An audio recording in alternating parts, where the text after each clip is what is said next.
পুরুষ মানুষের দায়িত্ব তারা শুধু বাহিরে কাজের মধ্যেই থাকবেন, আর নারীরা কাজ করতে আসলে কাজ যতটুকু কাজ করবেন এই কারণে তারা বলছেন কর্মঘণ্টা কমিয়ে দেবেন।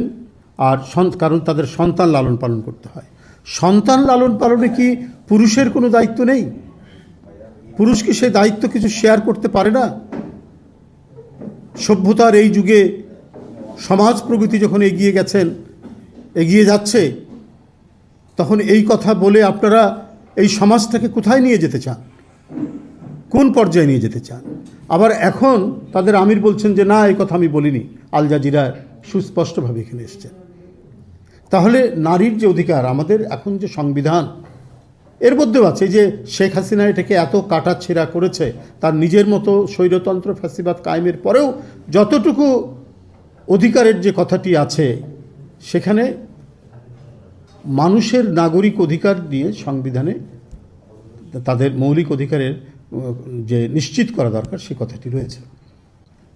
তাহলে কি সেটি থাকবে না আপনারা ক্ষমতায় আসলে? বা আমরা এই অধিকারগুলো আরও বাড়ানোর জন্য নারী পুরুষ ভেদে প্রত্যেকেই মানুষের তাদের অধিকার আরও নিশ্চিত করার জন্য যে কথাগুলো এই গণতান্ত্রিক আন্দোলনে আমরা সবাই বলেছি, তাহলে সেটার কি কোনো মূল্য থাকবে না? যেখানে তাদের একজন নেতা স্বয়ং আমিরের উপস্থিতিতে বলেছেন যে পার্লামেন্টে ইসলামী আইন দিয়ে চলতে হবে। এটাও আপনি সাংবাদিকের সামনে বলেছেন আমির যে এটা তার ব্যক্তিগত বিষয়, এখানে আমার কোনো কাটিয়ে গেছেন আর কি, আমার এই বিষয়ে কোনো মতামত নয়। তবে আমি মনে করি যে না, এইভাবে আমি এটার সাথে একমত নই, উনি বলেছেন। ঘুরিয়ে ফিরিয়ে বলেছেন আর কি নানাভাবে। কথাটা দাঁড়ায় এরকম যে আমি এই ব্যাপারে এখনো একমত নই। তো আপনার উপস্থিতিতে বলেছেন। তো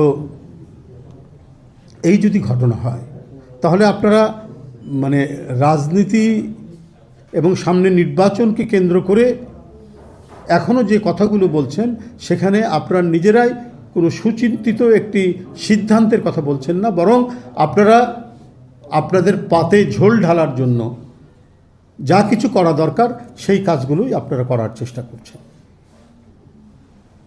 এখানে সুস্পষ্টভাবে নারীর যে অধিকার নিশ্চিত করা, সেটাও কিন্তু ওই ইন্টারভিউতেও বেরিয়ে আসেনি। কারণ জামাতের কোনো নারী সেই সংগঠনের প্রধান হতে পারবেন না, এটা অবশ্য আমির খুব সুস্পষ্টভাবে বলেছেন। হয়তো সংসদ সদস্য হতে পারবেন, সব কিছু হতে পারবেন, কিন্তু প্রধান পদে যেতে পারবে না। অথচ বাংলাদেশের একটি রাজনৈতিক দল, বাংলাদেশ জাতীয়তাবাদী দল বিএনপি, তার প্রধান ছিলেন একজন নারী 44 বছর, এবং যে মহিলাটি ছিলেন অত্যন্ত ধর্মপরায়ণ একজন নারী, যিনি তার বক্তব্যের এবং কাজকর্মের শুরুতেই আল্লাহর নাম ছাড়া তিনি কাজ শুরু করতেন না। এবং তার নেতৃত্ব আজকে সুবেদিত, সারা বাংলাদেশে সুপ্রতিষ্ঠিত ছিল, অত্যন্ত জনপ্রিয় ছিলেন সেই নেত্রী। তার নাম বেগম খালেদা জিয়া। তার নেতৃত্বে এদেশের জনগণ, কোটি কোটি জনগণ বিএনপিকে বারবার ক্ষমতায় নিয়ে এসছে।